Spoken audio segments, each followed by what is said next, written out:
Assalamualaikum warahmatullahi wabarakatuh. Perkenalkan, nama saya Dwi Putrian Yusuf. Saya dari kelas 1G jurusan Pendidikan Guru Sekolah Dasar. Tujuan saya membuat video ini adalah untuk memenuhi tugas mata kuliah manajemen kelas yang diampu oleh Bapak Dr. Rustam I. Hussein MPD. Tujuan di sini saya akan menjelaskan materi tentang hambatan-hambatan dalam manajemen kelas. Pertama, hambatan-hambatan manajemen kelas. Dalam manajemen kelas akan ditemui beberapa faktor penghambat. Hambatan tersebut bisa datang dari guru sendiri, peserta didik, lingkungan keluarga, ataupun karena faktor fasilitas. Dan dari uraian di atas tampaklah bahwa kewenangan penanganan masalah pengelolaan dapat diklarifikasikan menjadi 3 kategori. Yang pertama, masalah yang ada dalam wewenang guru.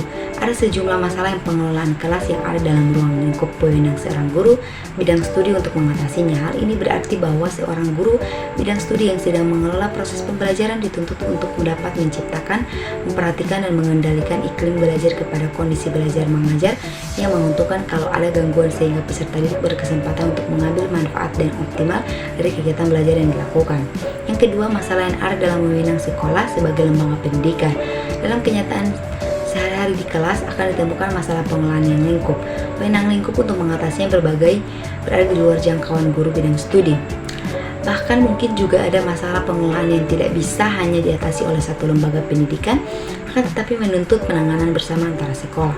Yang ketiga, masalah yang ada di luar wewenang guru bidang studi dan sekolah. Dalam mengatasi masalah semacam ini, mungkin yang harus terlibat adalah orang tua, lembaga-lembaga yang ada dalam masyarakat seperti Karang Taruna, bahkan para pengusaha dan lembaga pemerintahan setempat. Selain masalah di atas, ada juga beberapa faktor yang menjadi penghambat dalam manajemen kelas. Yang pertama, faktor guru. Faktor penghambat yang datang dari ini berupa beberapa hal seperti tipe kepemimpinan guru yang otoriter, format belajar dan mengajar yang tidak bervariasi, kepribadian guru yang tidak baik, pengetahuan guru yang kurang, serta pemahaman guru tentang peserta didik yang kurang. Yang kedua, faktor peserta didik. Kekurang sadaran peserta didik dalam memenuhi tugas dan haknya sebagai anggota kelas atau suatu sekolah akan menjadi masalah dalam pengelolaan kelas. Yang ketiga, faktor keluarga. Tingkah laku peserta didik dalam kelas merupakan pencerminan keadaan keluarganya. Sikap otoriter orang tua akan tercermin dari tingkah laku peserta didik yang agresif atau apatis.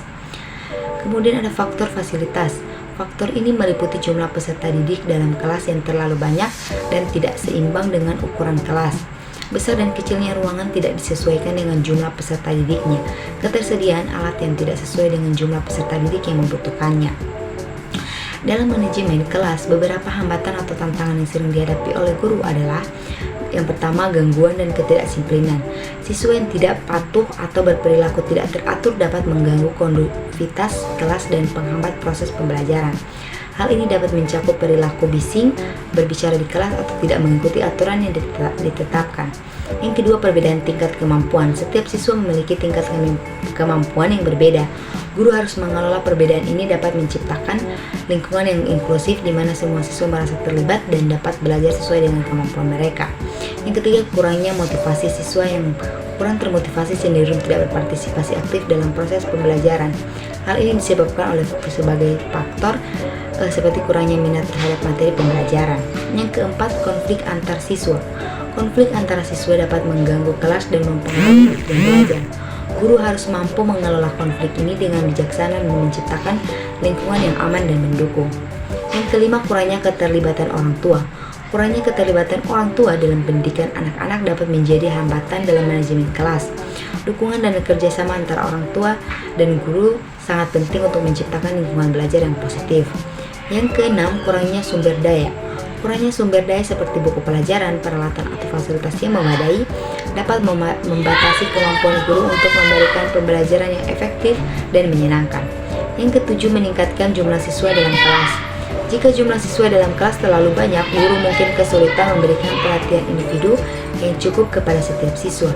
Hal ini dapat mempengaruhi interaksi dan pengawasan di kelas.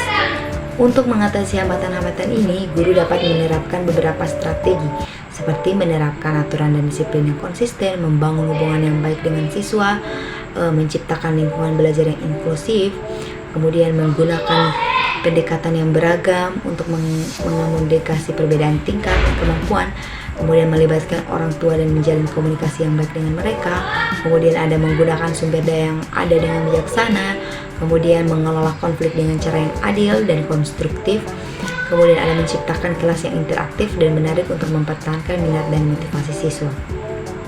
Dengan menghadapi tantangan ini dengan strategi yang tepat, guru dapat menciptakan lingkungan belajar yang efektif dan mendukung untuk siswa.